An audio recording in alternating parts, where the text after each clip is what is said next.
Good evening, everyone. My name is Janelle. I'm an editor of Variety, and I am so thrilled to be here tonight with NYAD. And I have the privilege of introducing tonight's guest. She's, of course, a 4-time Academy Award nominee, a 2-time SAG Award winner, who brings Diane and NYAD to such vivid life. Please welcome Annette Bening.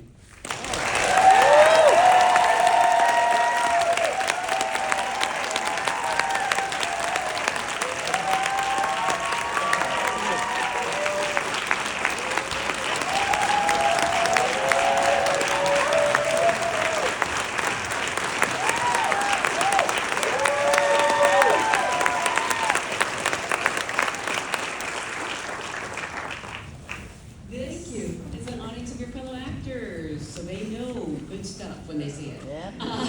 Yes, this is a SAG-AFTRA crowd. I always like to start by asking, how did you get your SAG card?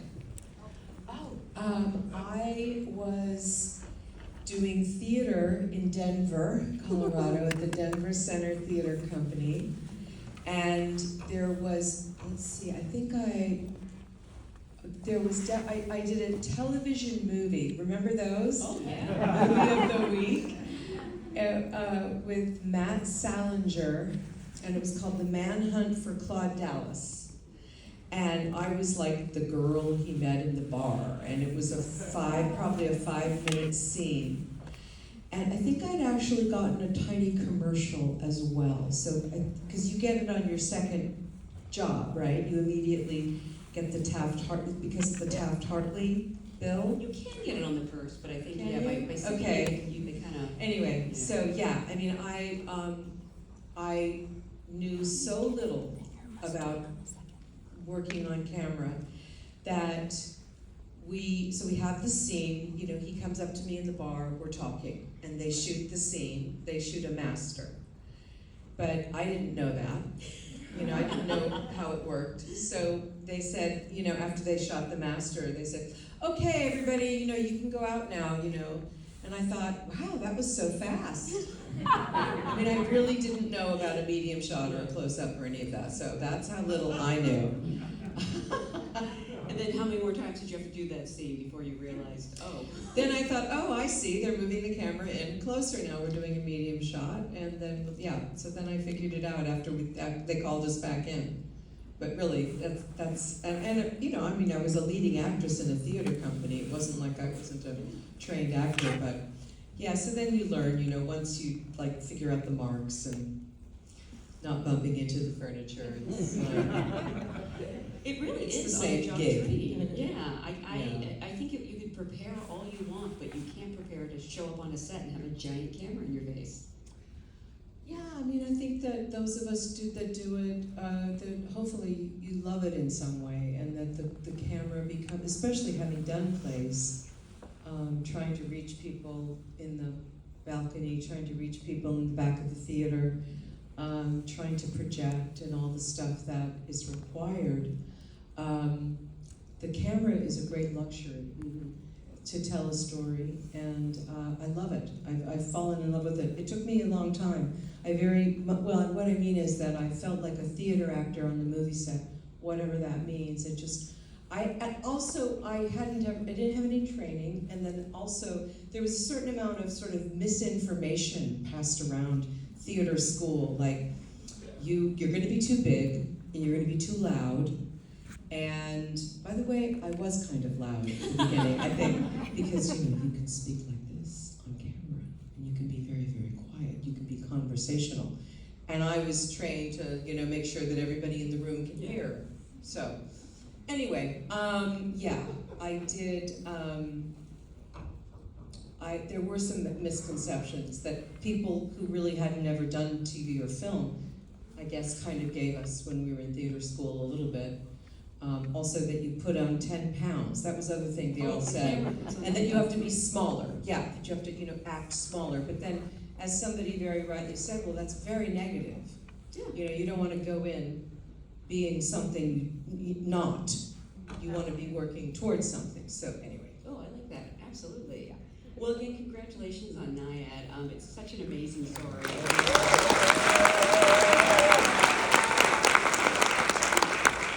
I'm curious, what did you know or think you knew about Diane and NYAD before this project I didn't know much about her, except I'm an NPR junkie. So she used to be on NPR for many years. She was a commentator, and she would opine on mostly sort of sports ethics.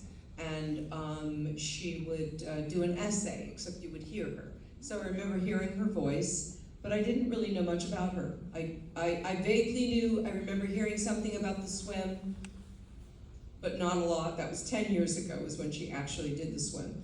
So my kids were younger too, so you know, everything's kind of a blur. But yeah, so I didn't know much about her. Well, you said she was on an NPR. All I could think was she a guest on Wait, Wait, Don't Tell Me? And I forgot that there are other shows. Yeah, no, she was like a regular commentator on the regular news, like All Things Considered, Morning Edition, you know, the regular NPR news shows. Maybe you can play that in the sequel. That's the next 10 years. I'll cover her sportscasting years. The directors of this film, Chai Bassarelli and Jimmy Chin, believe it or not, this is their feature film directorial debut. They're known for their work in documentaries. And they have told me that you took a lot of time to sort of think about this project because you knew what a massive undertaking it would be. Well, I did, I mean, they sent it to me, and I didn't know them personally, but I knew their work in documentaries. They have made amazing documentaries. You know, they won the Academy Award for Free Solo, but they also made some others that are superb. And Jimmy is a climber himself. He's an alpinist, and that's how he became a documentarian. He's hanging off mountains with a camera.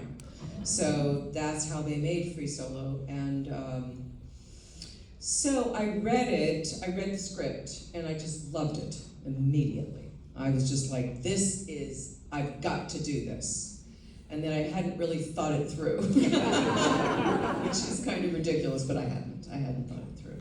So then I had to face what that meant, which, and you know, I have that tendency in life. I have done that many times. I've sort of jumped into something and then kind of figured it out later. Which there are certain advantages to that, and then there are certain disadvantages. But I don't regret that. So then I had to figure it out. And I was very comfortable in the water. I was a scuba diver. I worked on a boat. I grew up in San Diego. I was jumping in the ocean all the time. So that doesn't bother me. But I was never a lap swimmer or a trained swimmer. So, and you know, I'm in pretty good shape, but I was like I'm 65 now, so it was like, okay, so I'm 60 something, I'm like, you know, I'll just get in the pool and sort of see how that goes, like, you know, and I thought, oh, whoa, okay, I'm really out of breath, you know, seriously. So I hired a great coach, Rada Owen, who is an Olympian and a wonderful woman. I just saw her a couple nights ago. Oh, I heard, yeah. Yeah, we did a thing together. The Golden Goggles, it's called? It's called the Golden Goggles. That's amazing. Yeah, the swimmers have their awards show, just like we have our awards shows. Yeah, so she is phenomenal. And these Olympians, of course, there's a kind of confidence that they have because they've been around the block, they've dealt with the press, they've dealt with performing under enormous pressure many, many times. So, you know, they're not easily intimidated on that level.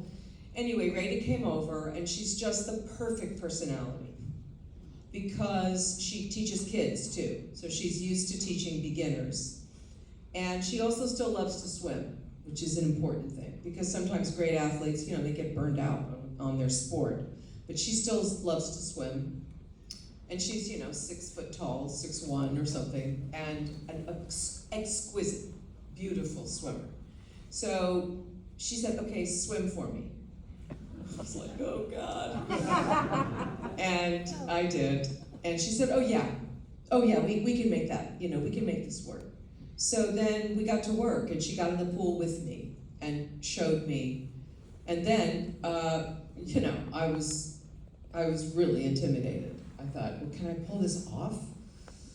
You know, so it was scary in a good way. And it's good to be scared to a degree creatively, and it's important, and it's a gift. And I feel very lucky that I got to have a great challenge, because I do like a challenge, and I think a lot of us do.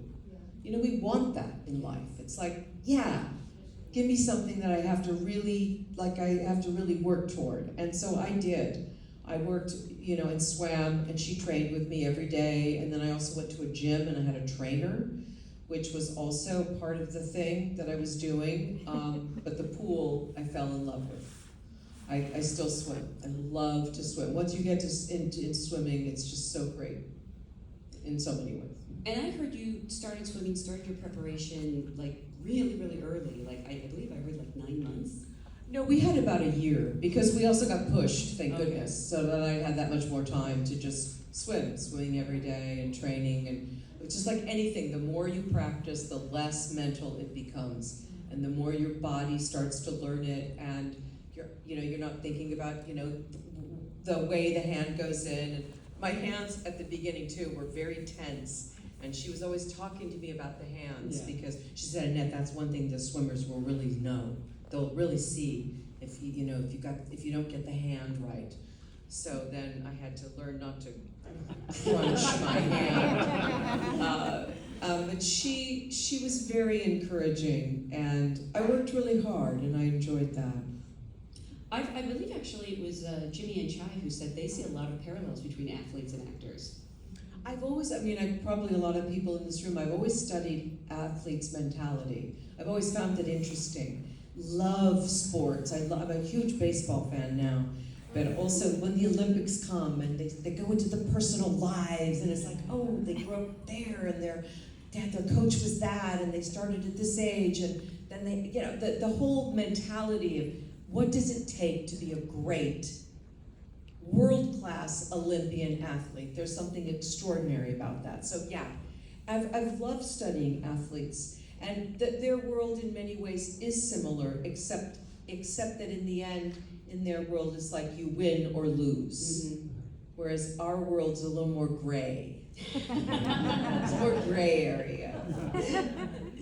Now, you've played real people before, but I don't know, you got to meet the real Diana. Was that before shooting? Did you have any questions you wanted to ask her? Oh, we spent a lot of time together. Oh yeah, we did. She lives here in LA. A lot of people know her. I'm always running into somebody that's saying, oh yeah, Bonnie was my trainer, like in the 80s. Or somebody else say, yeah, well, they play tennis now. They're great friends. They don't live together, but they're just completely tied at the hip. They do everything together, and they talk every day on the phone, and Diana drives Bonnie nuts, and it's hilarious. They're wonderful when they do these Q&As. They're hilarious. Yeah. Bonnie especially, because during the strike, none of us could do anything, and Bonnie was the only one. So then Bonnie, who's usually in the background, because Diana is a big personality. She's hilarious. She's very charismatic. She's got a million stories. She's curious about everything. Bonnie's like usually the one in the shadow. So like Bonnie then got to be like the person flying to Telluride in Toronto, and she's doing all this stuff. So it's real, and she's hilarious. She's very, very funny. But yeah, I got to know Diana very well, and she was very kind, and she was completely into the project, and wanted to know everything that she could know. But I got curious about her insides. Her book is very good. The movie's based on her book. The book is great. You don't have to be a swimmer to appreciate her book. She's an intellectual, basically. And she's a good storyteller. The book it's a great one. It's called Find a Way. And that tells her story, and there's a lot. She had a tough childhood. She had a lot that happened to her. And we wanted to get that right, but we didn't want to dwell on it. We just wanted it to inform the story, but not oversimplify anything. So I did get to know her. She did trust me. I adore her. We get on very well. And so then Jody and Bonnie were hanging out, and Diana and I were hanging out. Then the four of us would hang out and do stuff, and we had a lot of fun and got to know each other very well, and we saw their dynamic together. I had heard that you didn't really know Jody that well before this movie, which for some reason strikes me as crazy, because you're both like legends. I assume there's a club you hang out in or something. Can you sort of talk about how you built the Bonnie-Diana relationship on screen with Jody in real life? Because it feels so authentic. Thank you. Thank you very much for that. Jodie is a force, and I'm so lucky she did the movie. And I didn't know her. I mean, I had met her. Hello, that was it. I didn't know her.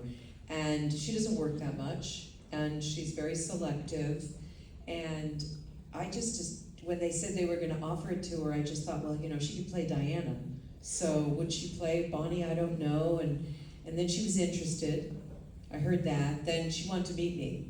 So she came to my house. She was definitely like, what's she really like? And yeah, we got on very well, and she had just all kinds of ideas. She's a director, a writer.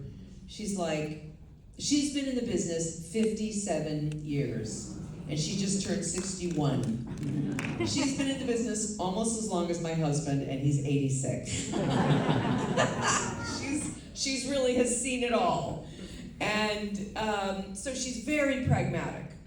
She's very, very nuts and bolts. It's like, and so full of ideas. And so she started telling me about her ideas. And I was just like, yes, yes, yes.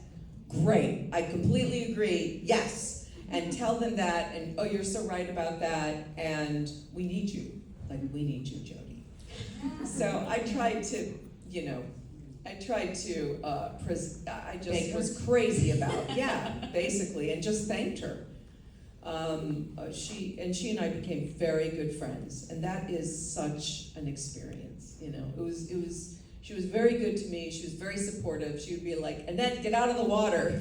Like, no, I'm fine. And we also appreciate Bonnie and Diana. She actually knew them before. She knew them socially. Yeah, she'd met them. So she knew them. So she kind of knew a little bit more than I did in terms of what these two women were kind of like and what their personalities were, and what this thing that they had done together, and how it manifested in their relationship. And it's such an unusual thing to get to make a story about two women and this bond. And the reason is I know that I have many close friends who are women. And it's hard to make a story about it because there has to be a conflict to make a good story. So the conflict, of course, is the swim. So the swim is what they're, you know, this whole relationship that they have swirls around. So I'm really glad that we got to do that together, you know, and that we got to dramatize a friendship between two women like that. And also showcase these two women, you know, of a certain age. Like, how often do you find a script where there's one great female part, let alone two? Yeah. And it's, you know, really does showcase a friendship. Yeah, and they're gay women. They were lovers many years ago. They dated briefly. So it's a platonic friendship between these two very interesting, very different people. I also just want to give out a shout out to Reese Fons, because I usually see him playing such wacky characters. Yes, he's so the navigator. Yes, he's so lovely and grounded in this. Oh, he's incredible. And oh my gosh, he's got a heart of gold. And when he showed up we were shooting in the Dominican Republic, and we had gotten there first, and we were rehearsing, and when he came in, we all just kind of went, oh, I don't know, it was one of those like corny actor things where you just like do a group hug, you know, but he's like that. He is a dear man and a total team player, and he did a beautiful job playing this man who really did help Diana do it. I mean, she needed the great navigator, and they also had some good weather, so they were lucky on the last swim. I mean, the performances in this movie are so great, which doesn't surprise me because it's all great actors. But when you realized you were going to be working with directors who I don't think they'd ever really directed actors before, having, you know, only done documentaries, did you feel like you were taking a risk at all? No, I mean, it's always a risk. Yes, it's always a risk with anything that you're doing. But no, they're incredibly smart and very organized and knew what they were getting into. I mean, we were sort of surprised because sometimes they said that they were intimidated. But, you know, as actors, you're used to people bossing you around, right? Let's face it. We're used to that. It's like kind of, especially as women, we expect people to say, okay, you know, try this, try that. And they saw very quickly that any time they made a suggestion, we just would try it. But also, we also had many ideas. We did a lot of script work before we made the film. Can we do less here, more here? We need to, bring this bit in. We worked on the shape of it quite a bit. And also Jody had the idea of jumping in, which didn't happen in the real swim. So Bonnie didn't really jump in with Diana. And when we wanted to put that in, Diana was like, no way, like that never happened. I did the swim. And Bonnie never jumped in. And we're like, we have to do this, Diana. You have to get, and she was very generous with us. And she was very, like, the way that we fashioned the character's arc. Yeah. She was really nice about that and understood that we needed to do that, and it's not exactly what happened. There's features of it, of course, but the thing about Bonnie jumping in the water did not happen. But Jody had that idea, and the minute I saw it, I was like, that's a great idea. We got to do that. That's brilliant.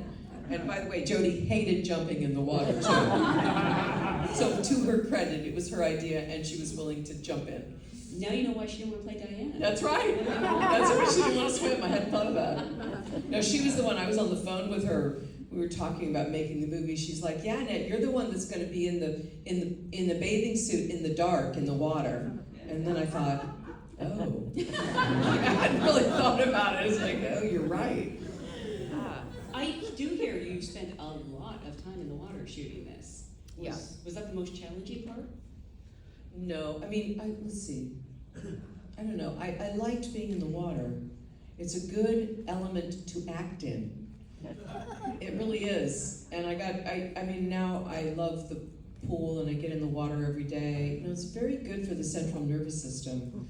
So I enjoyed that. And it was a way of kind of like also burning off that nervous energy, which I have. And my brain is very active, overactive. I have a lot of mental chatter. And exercise has always been a way that I've been able to quiet it.